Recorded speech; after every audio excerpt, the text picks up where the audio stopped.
ಭಾರತಕ್ಕೆ ಒಮನ್ನಿಂದ 20+ Jaguar jet. ಭಾರತದ ಕತ್ತಿಯಂತಹ fighter ಜೆಟ್ಗೆ ಸಿಕ್ತು ಉಸಿರು. ವಿಜಯ ಕರ್ನಾಟಕ ವೆಬ್ ವೀಕ್ಷಕರಿಗೆ ನಮಸ್ಕಾರ. ನಾನು ಶಿವಮೂರ್ತಿ ಸರಬಾ. ಇಂಡಿಯನ್ ಏರ್ ಫೋರ್ಸ್ ಸಾಮರ್ಥ್ಯದ ಬಗ್ಗೆ ನಿಮಗೆ ಗೊತ್ತೇ ಇದೆ. ನಿಮಗೆ ರಫೇಲ್ ಮಿಗ್ ಫೈಟರ್ ಜೆಟ್ಗಳ ನುಗ್ಗಿ ಹೊಡೆಯುವ ಸಾಮರ್ಥ್ಯದ ಬಗ್ಗೆಯೂ ಗೊತ್ತಿದೆ. ಇವುಗಳಿಗೆ ಬೆನ್ನೆಲುಬಾಗಿ ನಿಂತಿರುವ ಜಾಗ್ವಾರ್ ಫೈಟರ್ ಜೆಟ್ಗಳ ಬಗ್ಗೆಯೂ ಕೇಳಿರ್ತೀರಿ.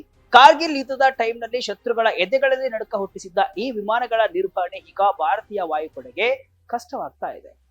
ಜಾಗತಿಕವಾಗಿ ಈ ವಿಮಾನಗಳ ಉತ್ಪಾದನೆ ನಿಂತು ದಶಕಗಳೇ ಕಳೆದಿರುವುದರಿಂದ ಇವುಗಳಿಗೆ ಬೇಕಾದ ಸ್ಪೇರ್ ಪಾರ್ಟ್ಸ್ ಅಥವಾ ಬಿಡಿ ಭಾಗಗಳು ಸಿಗ್ತಾ ಇಲ್ಲ. ಆದ್ರೆ ಈಗ ಈ ಸಮಸ್ಯೆಗೆ ನಮ್ಮ ಮಿತ್ರ ರಾಷ್ಟ್ರ ಒಮನ್ ಪರಿಹಾರವನ್ನ ನೀಡ್ತಾ ಇದೆ. ಒಮನ್ ತನ್ನಲ್ಲಿರುವಂತಹ ನಿವೃತ್ತಿಯಾಗಿರುವ 20ಕ್ಕೂ ಹೆಚ್ಚು ಜಾಗ್ವಾರ್ ಯುದ್ಧ ವಿಮಾನಗಳನ್ನ ಭಾರತಕ್ಕೆ ಹಸ್ತಾಂತರಿಸಿದೆ. ಆದ್ರೆ ಇವು ಹಾರಾಟ ನಡೆಸಲು ಬರ್ತಾ ಇಲ್ಲ. ಬದಲಾಗಿ ಇವುಗಳನ್ನ ಬಿಚ್ಚಿ ಇದರ ಬಿಡಿ ಭಾಗಗಳನ್ನ ಭಾರತದ ಬಳಿ ಇರುವ ಜಾಗ್ವಾರ್ಗಳಿಗೆ ಬಳಸಿಕೊಳ್ಳಲಾಗ್ತಿದೆ. ಈ ಪ್ರಕ್ರಿಯೆಯನ್ನ ಕ್ಯಾನಿಬಲೈಸೇಷನ್ ಎನ್ನಲಾಗ್ತಾ ಇದೆ. ಒಮನ್ ಮತ್ತು ಭಾರತದ ರಕ್ಷಣಾ ಸಂಬಂಧ ಎಷ್ಟು ಗಟ್ಟಿಯಾಗಿದೆ ಎಂಬುದಕ್ಕೆ ಇದೊಂದು ತಾಜಾ ಉದಾಹರಣೆ. ಹಾಗಾದ್ರೆ ಈ ಡೀಲ್ ಏನು? ನಮ್ಮ ವಾಯುಪಡೆಗೆ ಇದರಿಂದ ಆಗುವ ಲಾಭವೇನು? ತೇಜಸ್ ಬರುವವರೆಗೆ ಜಾಗ್ವಾರ್ಗಳನ್ನ ಉಳಿಸಿಕೊಳ್ಳುವುದು ಹೇಗೆ? ಡೀಟೇಲ್ ಆಗಿ ನೋಡೋಣ.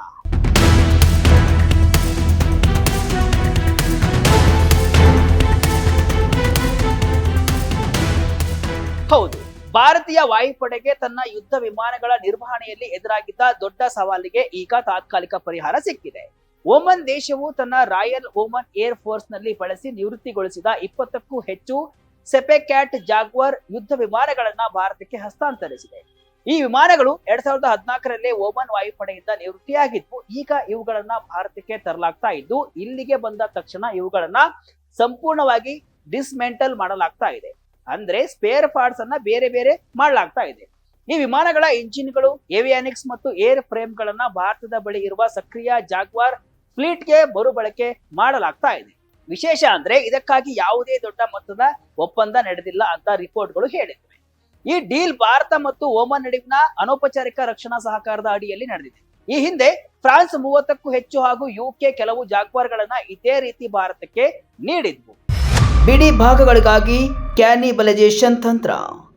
ಹಣ ಉಳಿತಾಯ, ಸುರಕ್ಷತೆಗೆ ಕೇಂದ್ರದ ಆದ್ಯತೆ. ಭಾರತೀಯ ವಾಯುಪಡೆ ಒಮನ್ ನೀಡಿರುವ ಹಳೆಯ ವಿಮಾನಗಳನ್ನ ಕ್ಯಾನಿಬಲೈಸೇಷನ್ ತಂತ್ರಕ್ಕೆ ಬಳಸಿಕೊಳ್ಳಲಿದೆ. ಅಂದ್ರೆ ಹೊಸದಾಗಿ ಬಿಡಿ ಭಾಗಗಳನ್ನ ತಯಾರಿಸುವುದು ಅಥವಾ ಹುಡುಕುವುದು ದುಬಾರಿ ಆದಾಗ ಹಳೆಯ ವಿಮಾನಗಳನ್ನೇ ಒಡೆದು ಅದರಲ್ಲಿರುವ ಸುಸ್ಥಿತಿಯಲ್ಲಿರುವಂತಹ ಭಾಗಗಳನ್ನ ಬಳಸಿಕೊಳ್ಳುವುದು.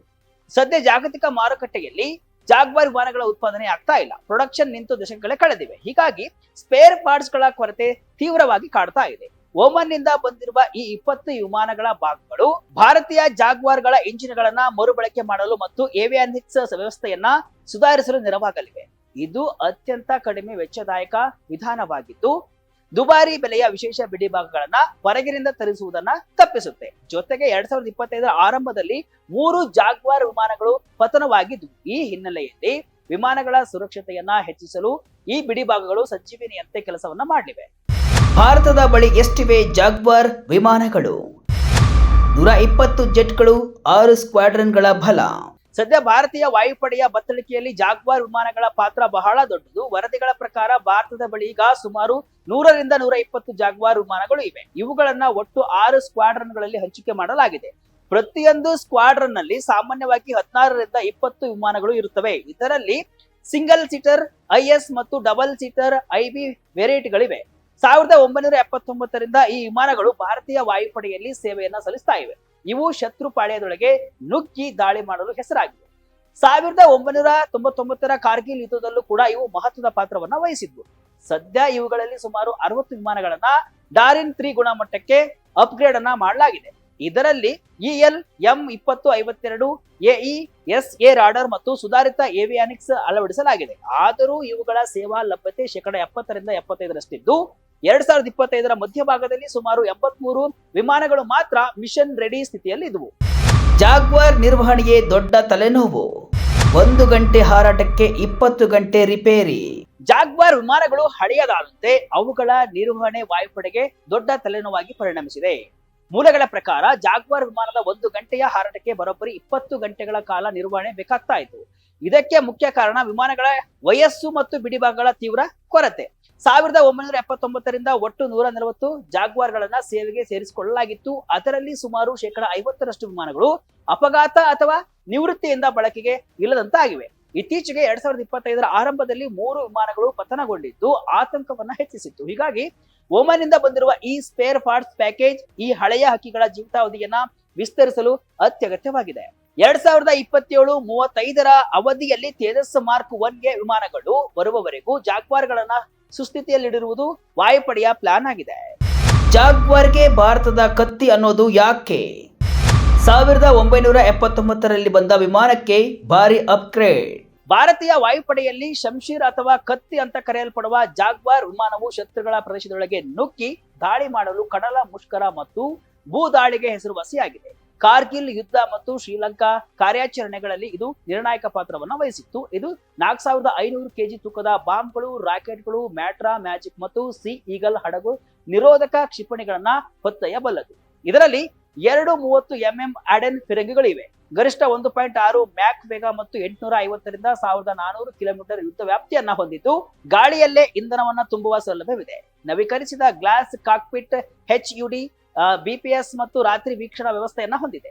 ಡರಿನ್ 3 ನವೀಕರಣದ ಮೂಲಕ AESA ರೆಡಾರ್, ಸುಧಾರಿತ ಆಟೋ ಪೈಲಟ್ ಮತ್ತು ಲೇಸರ್ ಗೈಡೆಡ್ ಬಾಂಬ್ ಸಾಮರ್ಥ್ಯವನ್ನ ಸೇರಿಸಲಾಗಿದೆ. ಜೋಡಿ ಇಂಜಿನ್ ಮತ್ತು ಸ್ವೆಪ್ಟ್ ವಿಂಗ್ ವಿನ್ಯಾಸದೊಂದಿಗೆ ಬಲವಾದ ಏರ್ ಫ್ರೇಮ್ ಹೊಂದಿದೆ. ಪರಮಾಣು ಅಸ್ತ್ರಗಳನ್ನ ಹೊತ್ತೊಯ್ಯಬಲ್ಲ ಪ್ರಮುಖ ಆಸ್ತಿಯಾಗಿದೆ. ಸ್ಕ್ವಾಡ್ರನ್ ಕೊರತೆ ಎದುರಿಸುತ್ತಿರುವ IAF 30ಕ್ಕೆ ಇಳಿದ ಸ್ಕ್ವಾಡ್ರನ್ಗಳ ಬಲ 42ರ ಗುರಿ. ಭಾರತೀಯ ವಾಯುಪಡೆ ಸದ್ಯ ಫೈಟರ್ ಸ್ಕ್ವಾಡ್ರನ್ಗಳ ಕೊರತೆಯನ್ನ ಎದುರಿಸ್ತಾ ಇದೆ. ವಾಯುಪಡೆಗೆ ಮಂಜೂರಾಗಿರುವ ಸ್ಕ್ವಾಡ್ರನ್ಗಳ ಸಂಖ್ಯೆ 42 ಆಗಿದ್ರು 2025ರ ಡಿಸೆಂಬರ್ ವೇಳೆಗೆ MiG-21ರ ನಿವೃತ್ತಿಯ ನಂತರ ಸಕ್ರಿಯ ಸ್ಕ್ವಾಡ್ರನ್ಗಳ ಸಂಖ್ಯೆ 29ಕ್ಕೆ ಇಳಿದೆ. ಇಂತಹ ಸಂದರ್ಭದಲ್ಲಿ ಇರುವ ಜಾಗ್ವಾರ್ ಸ್ಕ್ವಾಡ್ರನ್ಗಳನ್ನ ಕಾಪಾಡಿಕೊಳ್ಳುವುದು ಇಂಡಿಯನ್ ಏರ್ ಫೋರ್ಸ್ಗೆ ಅನಿವಾರ್ಯವಾಗಿದೆ. ಸದ್ಯ ವಾಯುಪಡೆಯಲ್ಲಿ 12 ಸುಖೋಯ್ ಅಂದ್ರೆ Su-30 MKI, 6 Jaguar, 3 Mirage 2000, 2 Rafale, 2 Tejas ಮತ್ತು 3 MiG-29 ಸ್ಕ್ವಾಡ್ರನ್ಗಳಿವೆ. ಸ್ಕ್ವಾಡ್ರನ್ ಸಂಖ್ಯೆ 2035ರ ವೇಳೆಗೆ 25ಕ್ಕೆ ಕುಸಿಯುವ ಭೀತಿ ಕೂಡ ಇದೆ. ಇದನ್ನ ತಪ್ಪಿಸಲು 83 ತೇಜಸ್ ಮಾರ್ಕ್ 1ಗೆ, ಮಾರ್ಕ್ 2 ಮತ್ತು AMCA ಹಾಗೂ 114 MRFA ವಿಮಾನಗಳ ಖರೀದಿಗೆ ಯೋಜನೆಯನ್ನ ರೂಪಿಸಲಾಗಿದೆ. ಆದ್ರೆ ಈ ಹೊಸ ವಿಮಾನಗಳು ಪೂರ್ಣ ಪ್ರಮಾಣದಲ್ಲಿ ಸೇವೆಗೆ ಲಭ್ಯವಾಗುವವರೆಗೆ ಅಂದ್ರೆ 2035ರವರೆಗೆ ಜಾಗ್ವಾರ್ಗಳು ಹಾರಾಟ ನಡೆಸಲೇಬೇಕಿದೆ. ಅದಕ್ಕಾಗಿಯೇ ಒಮನ್ನಿನ ಈ ನೆರವು ಆಯಕಟ್ಟಿನ ದೃಷ್ಟಿಯಿಂದ ಬಹಳ ಮುಖ್ಯವಾಗಿದೆ. ಜಾಗ್ವಾರ್ ಫೈಟರ್ ಜೆಟ್ ನಿವೃತ್ತಿ ಯಾವಾಗ? 2028ರಿಂದ ಆರಂಭ, 2035ಕ್ಕೆ ಗುಡ್ ಬೈ. ಭಾರತೀಯ ವಾಯುಪಡೆಯ ಯೋಜನೆ ಪ್ರಕಾರ ಅತ್ಯಂತ ಹಳೆಯದಾದ 60 ಜಾಗ್ವಾರ್ ವಿಮಾನಗಳ ನಿವೃತ್ತಿ ಪ್ರಕ್ರಿಯೆ 2028ರಿಂದ ಪ್ರಾರಂಭವಾಗಲಿದೆ. 2031ರಿಂದ 35ರ ಅವಧಿಯಲ್ಲಿ ಜಾಗ್ವಾರ್ಗಳನ್ನ ಸಂಪೂರ್ಣವಾಗಿ ಸೇವೆಯಿಂದ ಹಿಂಪಡೆಯಲಾಗ್ತಾ ಇದೆ. ಅಲ್ಲಿಯವರೆಗೆ ಅಂದರೆ ಮುಂದಿನ 10 ವರ್ಷಗಳ ಕಾಲ ಈ ವಿಮಾನಗಳನ್ನ low level strike, maritime strike ಮತ್ತು ನ್ಯೂಕ್ಲಿಯರ್ ಡೆಲಿವರಿ ರೋಲ್ಗಳಲ್ಲಿ ಮುಂದುವರಿಸಲಾಗುತ್ತದೆ. ಈ ಮಧ್ಯಂತರ ಅವಧಿಯಲ್ಲಿ ಮೇಕ್ ಇನ್ ಇಂಡಿಯಾ ಅಡಿಯಲ್ಲಿ ತಯಾರಾಗುತ್ತಿರುವಂತಹ ತೇಜಸ್ ಯುದ್ಧ ವಿಮಾನಗಳು ಹಂತ ಹಂತವಾಗಿ ಜಾಗ್ವಾರ್ ಜಾಗವನ್ನ ತುಂಬಲಿವೆ. ಅಲ್ಲಿಯವರೆಗೂ ಒಮನ್, ಫ್ರಾನ್ಸ್ ಮತ್ತು UK ನೀಡಿದ ಹಳೆಯ ವಿಮಾನಗಳ ಬಿಡಿ ಭಾಗಗಳೇ ಜಾಗ್ವಾರ್ಗೆ ಉಸಿರಾಗಲಿದೆ. ಈಗಾಗಲೇ MiG-21 ಫೈಟರ್ ಜೆಟ್ಗಳು ಸೇವೆಯಿಂದ ನಿವೃತ್ತಿಯಾಗಿದ್ದು ಈಗ ಜಾಗ್ವಾರ್ ಕೂಡ ಹೋದ್ರೆ ಭಾರತದ ವಾಯುಪಡೆ ಸಂಕಷ್ಟಕ್ಕೆ ಸಿಲುಕಲಿದೆ. ಈ ಹಿನ್ನೆಲೆ ಒಮನಿನ ಸಹಾಯ ಭಾರತಕ್ಕೆ ಅನಿವಾರ್ಯವಾಗಿತ್ತು. ತೇಜಸ್ ಬರುವವರೆಗೂ ಬೇಕೇ ಬೇಕು ಜಾಗ್ವಾರ್. ತೇಜಸ್ಗಾಗಿ HAL ಜೊತೆ 2 ಒಪ್ಪಂದ. ಇನ್ನು ಒಂದೊಂದೇ ಫೈಟರ್ ಜೆಟ್ಗಳು ನಿವೃತ್ತಿಯಾಗುತ್ತಿರುವ ಹಿನ್ನೆಲೆ ವಾಯುಪಡೆಯನ್ನ ಮೋದಿ ಸರ್ಕಾರ ಅಪ್ಗ್ರೇಡ್ ಮಾಡ್ತಾ ಇದೆ. ಇದರ ಭಾಗವಾಗಿ ಬಿಗ್ ಡೀಲ್ ಅನ್ನ ರಕ್ಷಣಾ ಇಲಾಖೆ ಮಾಡಿಕೊಳ್ಳುತ್ತಲೇ ಇದೆ. ಜಗತ್ತೇ ಬೆರಗುಗಣ್ಣಿನಿಂದ ನೋಡುತ್ತಿರುವ ತೇಜಸ್ ವಿಮಾನ ಖರೀದಿಗೆ ಭಾರತ ಸರ್ಕಾರ HAL ಜೊತೆ ಇತ್ತೀಚೆಗಷ್ಟೇ ಮತ್ತೊಂದು ಒಪ್ಪಂದವನ್ನ ಮಾಡಿಕೊಂಡಿತ್ತು.